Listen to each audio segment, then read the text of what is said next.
Amerika prezidenti Joe Biden Rossiya prezidenti Vladimir Putin bilan telefonlashganda Rossiyaning o'z davlatida faoliyat qilayotgan jinoiy tashkilotlarga qarshi harakat qilinishi kerakligini aytdi.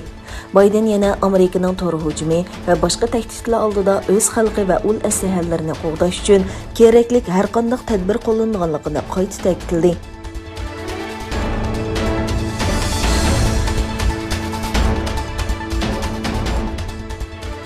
Xitoy ئامېرىكىنىڭ ئىمبارگوسىغا ئىنكاس قايتۇردى. Xitoy hökuməti ئامېرىكىنىڭ texmi ko'p Xitoy şirketlərinin Amerika pul muomala bozoriga kirishini cheklash qarorini tanqid qildi.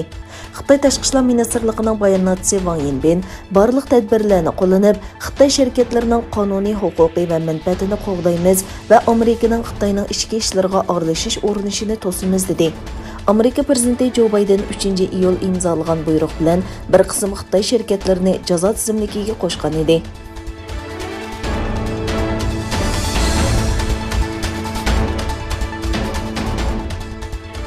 Amerika ve Şimali Atlantik Ahdi Təşkilatının əsgərlərini çəkindirişigə əgişib, Taliban Afganistan'da davamlıq alığı ilgirleməkdə.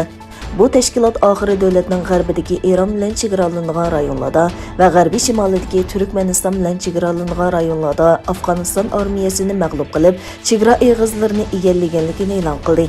Taliban qurolliq unsurlarının bayonotida qaraganda, bu təşkilat İran çiğrasidagi İslam qal'asini va Turkmeniston çiğrasidagi Turkundi rayonini qo'lga tushirgan.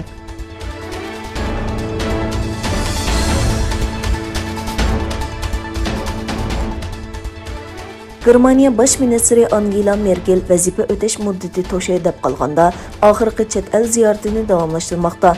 Aksaray bayonotchisi Jen Psaki Amerika prezidenti Joe Bidenning kelar payshanba kuni Aksarayda Merkel bilan ko'rishadiganligini e'lon qildi.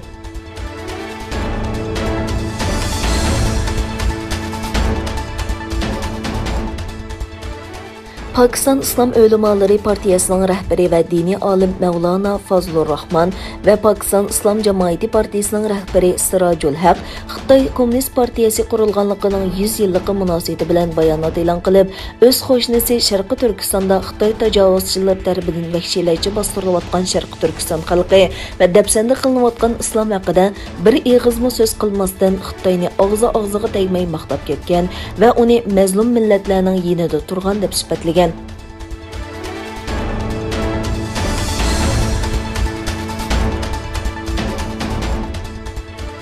Xitoyning bozorni nazorat qilib boshqarish tarmoqlari bu sohadagi raqobatning ziyoniga uchrashidan ansirab, cho'ng tipdagi texnika sherikati Tangshunning piyi bo'lgan Xitoydagi eng cho'ng ikki sinliq o'yin qo'yish tor bekitining birlashishini to'sdi.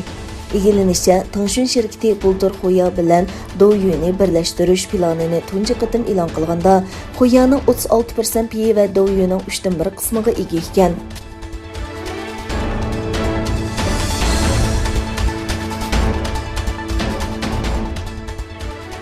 2021 yillik Yevropa lo'nqisini talashish musobaqasida parda keskin hal qilg'ush musobaqa bilan yepiladi.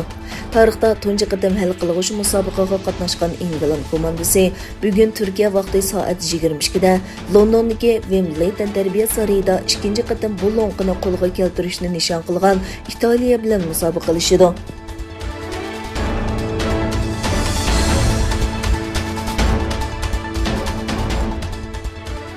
ئامېرىكىنىڭ 4-iyul mustaqillik kunidan ilgari xakerlarning nishoniga aylangan yumshoq detal şirketi Kasiya jami 5 qit'adagi 800-1500 gacha kichik korxonaning bu to'ri hujumining ta'siriga uchirganligini e'lon qildi. Amerika amaldorlarining aytishicha, bu xildagi hujumlarni elib boradigan xakerlar guruhi Rossiyaga yoki uningga yaqin davlatlarga joylashgan ekan.